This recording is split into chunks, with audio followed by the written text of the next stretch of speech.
Olá, caríssimos irmãos e irmãs, eu sou o Padre Luciano, Padre Salvista, e mais uma vez nós estamos aqui no canal YouTube dos Salvistas, da Fraternidade Jesus Salvador, para continuarmos nossas reflexões sobre as leituras que nós escutamos em nossas liturgias dominicais. Antes de continuarmos, convido você a dar o seu clique, o seu gostei no nosso vídeo, a compartilhá-lo com seus amigos, familiares e conhecidos e a ativar o sininho das notificações para receber as notificações dos nossos vídeos. Muito obrigado.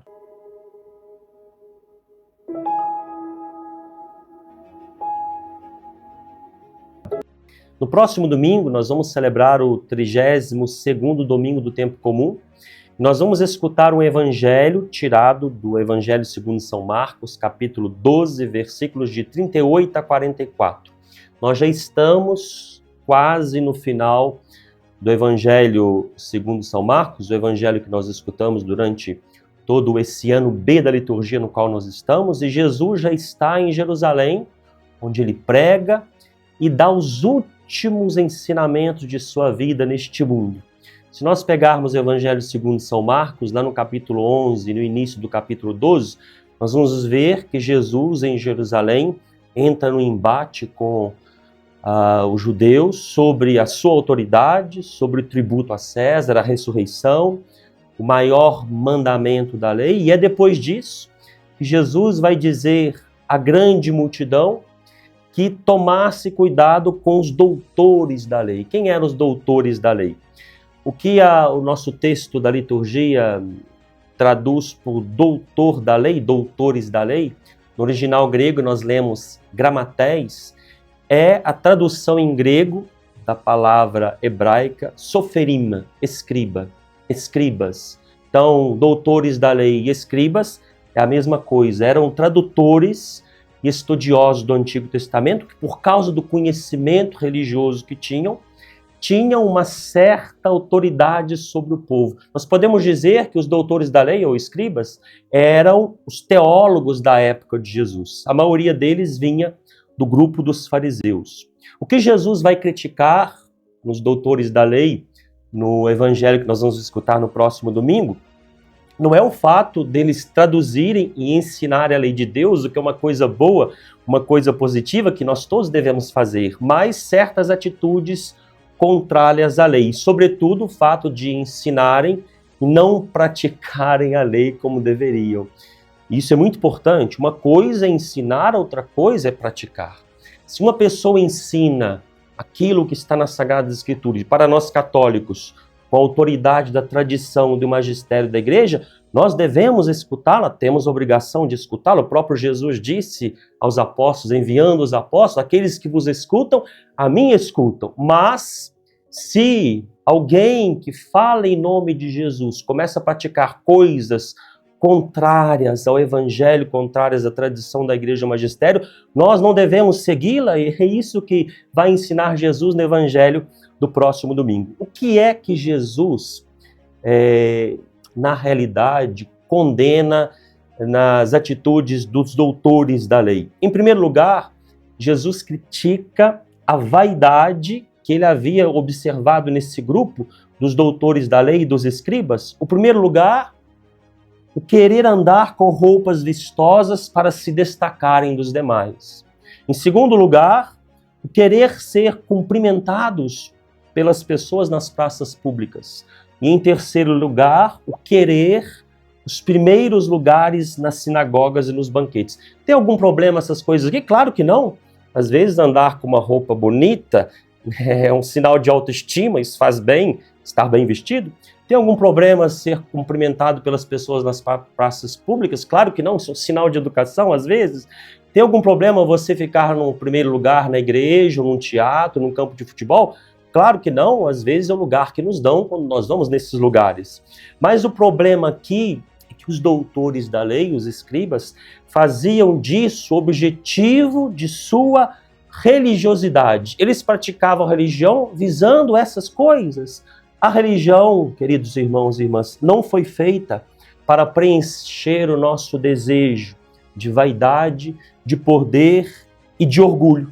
Em segundo lugar, Jesus acrescenta que os doutores da lei fingiam fazer orações para devorar casa das viúvas. Faziam o contrário do que a lei pedia. Se você pegar o Antigo Testamento, você vai ver que o Senhor, desde quando o povo de Deus saiu lá do Egito, o Senhor sempre pediu um cuidado, uma atenção especial para com os órfãos e as viúvas. Por quê? Porque hoje, na maioria dos países, os órfãos e as viúvas, eles têm assistência da Previdência Social do Estado. Mas na época de Jesus, lá no Antigo Testamento, não era assim. Então eles dependiam da ajuda pública, dependiam da ajuda dos parentes, e às vezes uma viúva que perdia o marido não tinha nada para poder sobreviver, poder comer e levar a sua vida. E quando essa viúva recebia uma certa herança do seu esposo, ela necessitava desse dinheiro para poder viver durante toda a sua vida. Tinha necessidade de economizar. Mas os doutores da lei, como nos diz o próprio Jesus, vai nos dizer no evangelho desse próprio domingo, fingiam fazer orações para devorar a casa das viúvas. Então faziam o contrário daquilo que a lei pedia. Usavam da religião para ganharem dinheiro. O objetivo da religião não é ganhar dinheiro. Claro que na igreja nós precisamos de dinheiro para manter nossas paróquias, manter nossas comunidades, para cuidarmos da casa de Deus, mas o objetivo da religião o que é? É buscar o amor de Deus, cultuando, e através do amor que Deus derrama em nossos corações, procurar amar o próximo, aquele que precisa da nossa ajuda. E na segunda parte do Evangelho, que nós vamos escutar nesse próximo domingo, justamente nós vemos uma viúva, que com certeza não tinha o conhecimento que tinha o doutor da lei, não tinha o conhecimento teológico que tinha o doutor da lei, mas tinha o essencial: amor e gratidão para com Deus. Uma coisa muito importante, que é o objetivo maior de qualquer ato de culto que devemos prestar a Deus. Amor e gratidão para com Deus é o objetivo da religião. Amor e gratidão para com Deus. Então Jesus vai observar lá no templo que muitas pessoas, a multidão, depositava grandes somas de dinheiro nos cofres colocados ali no templo. E de repente ele vê uma pobre viúva que depositou 2 pequenas moedas que não valiam quase nada. O texto grego diz que ela depositou duolepta, 2 leptons, que o próprio texto grego faz questão de dizer que correspondia a 1 quadrante. O que era o quadrante? Era a menor moeda do Império Romano, talvez para nós entendermos, 1 centavo. Então, diante do que Jesus viu essa pobre viúva depositar 2 leptons, aquelas 2 pequenas moedas, e disse: em verdade vos digo, esta pobre viúva deu mais do que todos os outros que ofereceram esmolas. Todos deram o que tinham de sobra, enquanto ela, na sua pobreza, ofereceu tudo aquilo que possuía para viver. Atenção, aqui não se trata em primeiro lugar de dinheiro, mas do coração. Dando o que possuía para viver a Deus, aquela viúva dizia pelo seu gesto que ela não queria dar e se dar pela metade. Ela colocou na sua oferta o seu coração, toda a sua vida, naquelas 2 moedinhas. É o que Deus realmente quer. O que é que Deus quer quando nós vamos à igreja, quando nós praticamos a nossa religião? Deus quer o nosso coração, o meu coração e o seu coração, que foi feito para Ele. Deus mesmo sabe que quando nós damos o coração a Ele, nosso coração encontra paz, Deus descansa no nosso coração e nós descansamos em Deus. Por isso, nesse próximo domingo, vamos à igreja, vamos cultuar o Senhor com gratidão no coração, com amor para com Deus, com amor para com o próximo, dando ao Senhor aquilo que aquela viúva deu. Aquela viúva não deu só 2 moedinhas, ela deu o seu coração. Lembremos-nos daquela palavra que está lá em 2 Coríntios 9, versículo 7. Deus ama aquele que dá com alegria.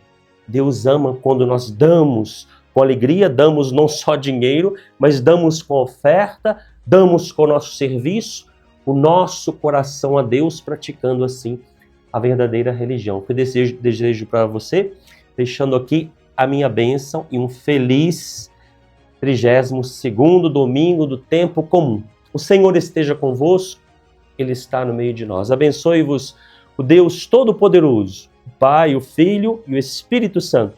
Fiquem todos com Deus e até a próxima, se Deus assim o permitir.